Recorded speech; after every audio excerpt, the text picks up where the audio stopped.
तो hello guys, आज की मेरी पोइट्री है स्पेशल पापा के लिए। ये वो शख्स होता है जो ज़िंदगी भर आपके लिए मेहनत करता है मगर कुछ बोलता नहीं है। मगर इसी साइड मिडिल क्लास फैमिली का होता है कि पापा होते हैं, खैर वो नाम के पापा होते हैं। उनका क्या काम करना होता है, दारू पी के आ जाना और घर में बच्चों को मारना और बीवी को मारना।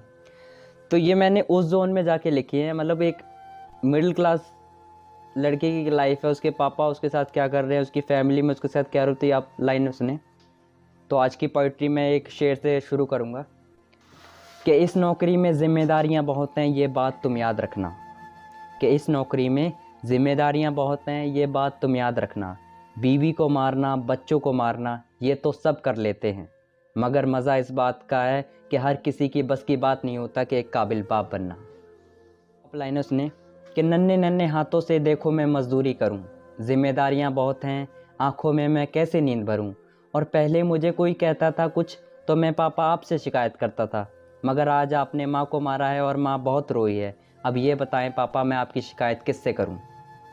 तो भाई आगे की लाइनें हैं। एक ये बेटा अपने बाप से कह रहा है, मतलब उनके पापा उनके साथ नहीं है, या तो फिर इस दुनिया में नहीं है या फिर कुछ कारणों की वजह से उनके साथ नहीं है। तो आप लाइनें सुने कि अब आने नहीं दूंगा मैं माँ की आंख में आंसू, ये बात मैंने ठान ली है। कि अब आने नहीं दूंगा माँ की आंख में आंसू, ये बात अब मैंने ठान ली है। और पापा आप जहाँ भी हो, जैसे भी हो, हमेशा खुश रहना, अब सारे घर की जिम्मेदारियाँ मैंने संभाल ली हैं। भाई आगे की लाइनें हैं, मतलब कि बेटा अपने बाप को कह रहा है,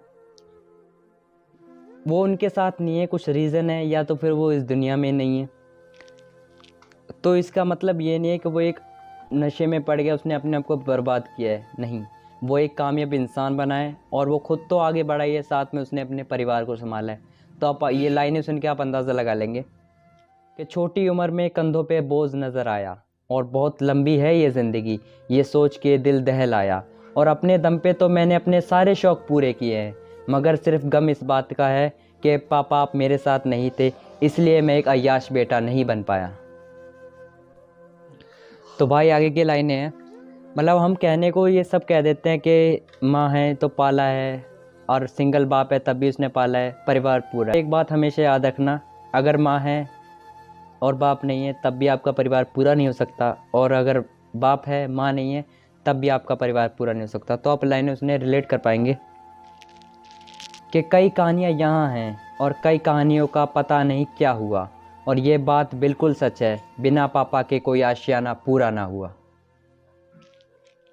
तो भाई आगे की लाइनें हैं, ये लाइनें वो लोग रिलेट कर पाएंगे जिनके पापा नहीं है। मतलब एक होता है ना, हम भी जब भी कोई चीज़ लेने जाते हैं तो हमें चेक करना पड़ता है, हाँ भाई जेब में पैसे हैं या नहीं है। तो आप लाइनें सुने, आप लाइनें सुने रिलेट कर पाएंगे कि जो बड़े शौक़ से ली थी माँ ने अपने लिए चेन, वो कभी बेचनी ना पड़ती। कि जो बड़े शौक़ से ली थी माँ ने अपने लिए चेन, वो कभी बेचनी ना पड़ती। और जिस बस्ती को हम अपना घर समझते थे, वो कभी छोड़नी ना पड़ती।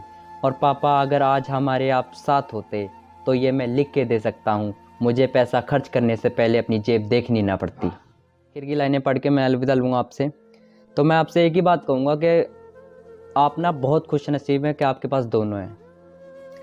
तो आप ये लाइनें उसने आप रिलेट कर पाएंगे। और एक बात और कि आप कभी कंपेयर मत करना कि पापा अच्छे हैं मम्मी अच्छे हैं, वो दोनों ही अच्छे हैं, क्योंकि वो आपकी खुशी चाहते हैं सिर्फ। तो आप उन्हें समझें, उनकी रिस्पेक्ट करें।